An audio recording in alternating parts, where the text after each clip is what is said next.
हेडलाईन्सचे प्रायोजक आहे NBC bearings, लांब पळण्यासाठी। भारतीय संघाच्या स्वागतासाठी लाखो मुंबईकर रस्त्यावर, गर्दीमध्ये धक्काबुक्की आणि चेंगराचेंगरी, गर्दीवर नियंत्रण मिळवताना पोलिसांचा सौम्य लाठीमार।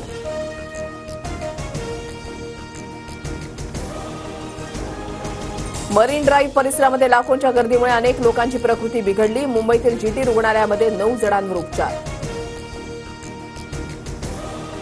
विजयी परेड दरम्यान श्वास घेण्यास त्रास होत असल्यानं तरुणी बेशुद्ध, ऑन ड्युटी पोलीस कर्मचाऱ्यानं मुलीला खांद्यावर घेत गर्दीतून वाट काढत सुटका केली, व्हिडिओ व्हायरल।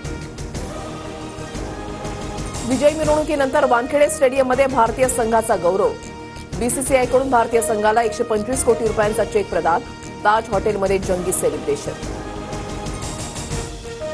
ढोल ताशांच्या गजरामध्ये भारतीय संघानं धरला ठेका, वर्ल्ड कप ट्रॉफी उंचावत चाहत्यांच्या अभिवादनाचा स्वीकार, प्रचंड उत्साहात भारतीय खेळाडू थिरकले। मरीन ड्राईव्हवर कॅप्टन रोहित, कोच द्रविड यांची एकमेकांना गळाभेट, तर विराट कोहलीची चाहत्यांना फ्लाइंग किस, धावत पळत चाहत्यांकडून भारतीय संघाच्या बसचा पाठलाग।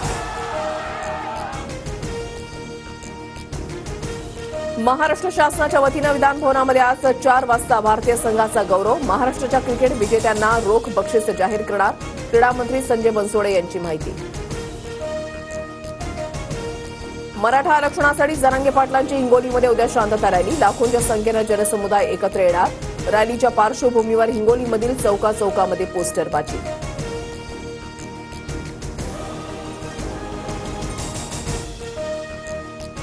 विरोधी पक्षनेते अंबादास दानवे आजपासून कामकाजात सहभागी होणार, शिवीगाळ केल्याप्रकरणी दिलगिरी व्यक्त केल्यामुळे निलंबनाचा कालावधी 5 वरून 3 दिवसांवर।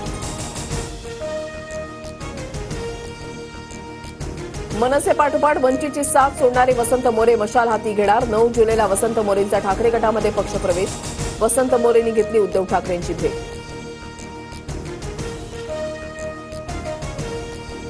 दूध उत्पादकांना हमीभाव देण्याबाबत सरकार सकारात्मक विचार करेल, केंद्रीय सहकार मंत्री अमित शहांची मंत्री राधाकृष्ण विखे पाटील यांना ग्वाही।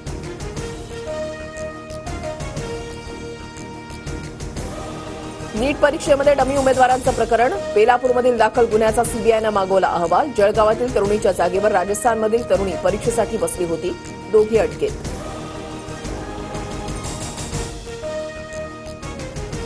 केंद्रीय मंत्री नितीन गडकरींच्या मागणीनंतर आषाढी यात्रेसाठी विदर्भातून विशेष रेल्वे गाड्या, नागपूर, अमरावती, खामगावमधून 14 जुलैपासून विशेष गाड्या सुरू।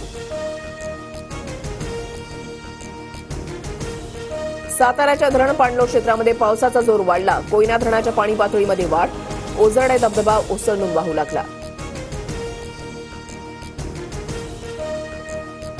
राज्यात पुढील 3-4 दिवस पावसासाठी पोषक हवामान, कोकणासह गोव्याला मुसळधार पावसाचा ऑरेंज अलर्ट, विदर्भ, मध्य महाराष्ट्र, खानदेशामध्ये येलो अलर्ट, मराठवाड्यातही हलक्या पावसाचा अंदाज।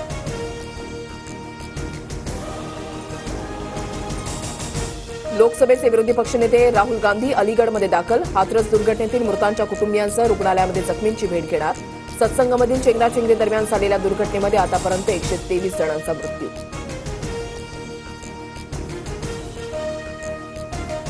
हेमंत सोरेन तिसऱ्यांदा झारखंडच्या मुख्यमंत्रीपदी, राज्यपाल राधाकृष्णन यांनी दिली शपथ, राजभवनामध्ये पार पडला शपथविधी सोहळा। हेडलाईन्सचे प्रायोजक आहे एनबीसी बेरिंग्स, लांब पळण्यासाठी।